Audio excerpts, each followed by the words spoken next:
Kalian pernah gak sih guys ngayal bisa balik ke tahun 2010 terus beli BTC yang harganya masih ribuan?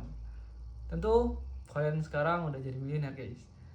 Bisa beli Lambo, McLaren, tinggal dipik, nge-gym, jogging, beli sepatu, baju, jajan ke luar negeri, dan lain sebagainya.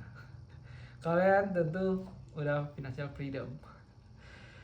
Tapi kalian itu bukan kalian doang guys, mungkin jutaan, ratusan juta kali orang mikir kayak gitu. Ya, siapa sih yang nggak mau kaya secara instan? Tapi guys, hal itu mustahil. Tentu kita harus ditampar kenyataan. Mustahil untuk kita bisa melakukan kayak gitu. Tapi guys, sekarang gua masuk di kripto. Full gua masuk. Karena ketika gua nggak masuk, gua yakin gua bakal nyesal di tahun 2050 nanti. Kenapa Aldi nggak masuk kripto di tahun 2025? Daripada gue nyesel 2 kali double kill, ya mending gue masuk sekarang guys. Jadi alasannya kok bisa? Gue sangat-sangat yakin sekarang waktu yang tepat untuk masuk kripto. Ini alasan gue guys.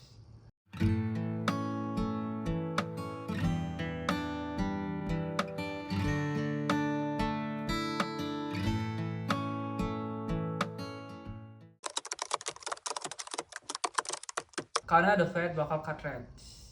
The Fed itu mirip Bank Indonesia guys, Bank Sentral Amerika yang mengatur moneter dan stabilitas keuangan Amerika Serikat. Kalau kita punya Bank Indonesia, mereka punya The Fed ini. Mereka bakal nurunin suku bunga 4,5 ke 4,25% guys. Jadi pertanyaannya, kok bisa penurunan suku bunga ini mempengaruhi kripto? Karena deposito dan tabungan nggak seksi lagi guys. Tentu kita menabung dan deposito itu harus lebih tinggi dari tingkat inflasi. Kalau tingkat inflasi kita 2,5%, tentu bunga dari deposito dan tabungan harus lebih dari 2,5, 3%, 3,5, 4% misal.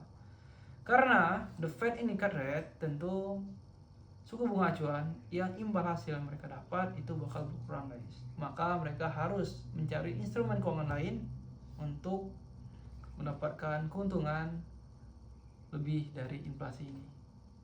Ya tentu ada opsi saham, emas, kripto, SPN, dan lain sebagainya. Maka supply dolar ke market itu akan melimpah. Karena orang nggak nabung dan deposito, tentu market instrumen keuangan ini bakal melimpah guys. Soalnya ini ada pertanyaan, berpengaruh ke saham Indonesia nggak bang? Ya tentu berpengaruh guys. Dengan selain alasan tadi, tentu ada alasan lain. Kita misalkan gini, kalian punya utang 1 juta dolar, terus harga dolar sekarang 16.000. Karena dolar terus melemah, jadi 15.000. Utang kalian guys, yang tadi 16 miliar itu berkurang jadi 15 miliar. Ya tentu 1 miliar ini kan ada lebih nih, jadi alihkan ke instrumen keuangan lainnya. Nah biasanya ketika dolar akan melemah, itu orang pada ngejual dolarnya guys. Agar kenapa? Ya agar nggak rugi dong tentunya. Ya karena alasan ini guys. Ketika the Fed cut rate, itu bakal berpotensi positif ke instrumen investasi selain tabungan dan deposito. Kenapa gua pilih kripto? Alasan pertama, karena gue masih muda guys. Coba bayangkan, kalau gue depositokan uang 100 juta, imbal hasilnya 4% mungkin. Yaitu 1 tahun cuma 4 juta guys. Misalnya gue pilih saham, anggaplah 10%, gue ambil BBCA, itu 1 tahun cuma 10 juta gue untungnya guys. Di kripto, hari ini kalian bisa untung 20%. Minggu depan bisa loss 50%. Ya kalau di kripto hal-hal kayak itu hal yang biasa guys. Ya tentu high risk high return. Ketika kalian berani ngambil resiko yang tinggi, ya tentu kalian akan mendapatkan return yang setimpal guys. Karena gue masih muda, gue nggak ada tanggungan, gue nggak ada beban hidup, gue juga belum keluarga, ya gue harus mencari resiko setinggi-tingginya guys. Tapi nanti ketika gue tua ya tentu gue bakal cari instrumen yang lebih safety lagi, emas, SBN mungkin. Ya tapi ketika gue udah punya uang banyak guys, kalau 1 miliar returnnya 5%, itu 50 juta, oke lah. Kalau misalnya 10 juta, 100 juta, 5%, itu hidup aja nggak bisa guys kita. Ya itu alasan pertama gue, karena gue masih muda, nggak ada beban hidup, gue harus mencari resiko setinggi-tingginya, gue harus mencari uang sebanyak-banyaknya di market. Ketika gue tua nanti, bisa gue alihkan ke instrumen yang lebih safety lagi gitu guys. Alasan kedua gue karena bersifat global guys, karena gue sangat suka geopolitik, hukum, ekonomi.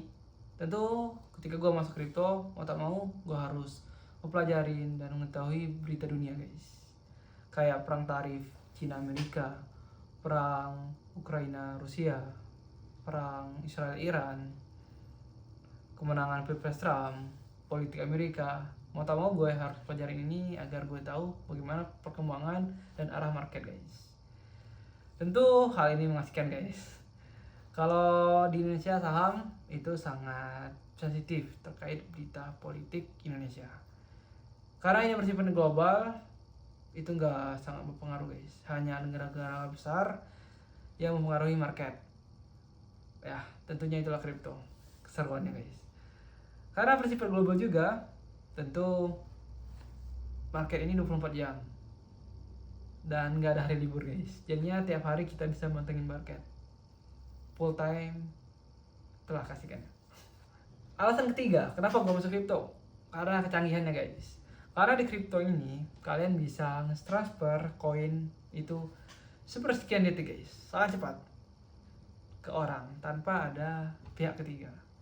Bayangkan permangsa mana di dunia ini yang bisa kayak gitu.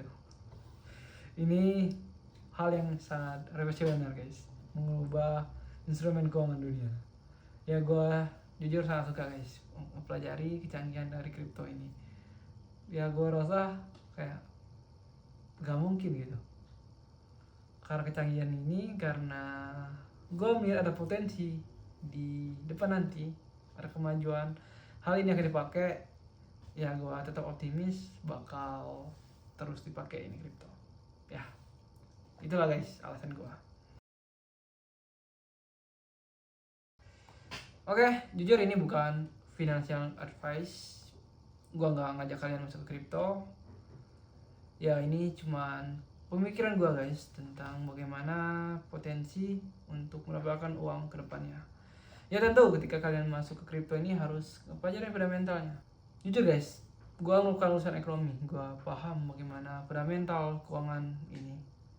Ya intinya gue udah 5 tahun di market finansial ini.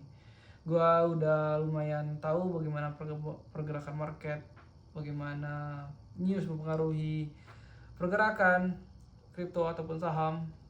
Ya karena itu gue rasa gue bakal terus berlanjut. Ketika kalian gak ada ilmu dasar ini, gue saranin kalian mending belajar dulu, dalami secara dalami secara expert, karena ini masalah uang guys. Kita bertarung mati-matian di market. Ketika kalian rugi, itu bakal diambil orang uang kalian. Karena ini pertarungan, tentu kita harus mempersiapkan diri dengan kemampuan, dengan fitur yang harus siap bertarung. Ya kalau kalian mau masuk, cukup di top 10 aja guys.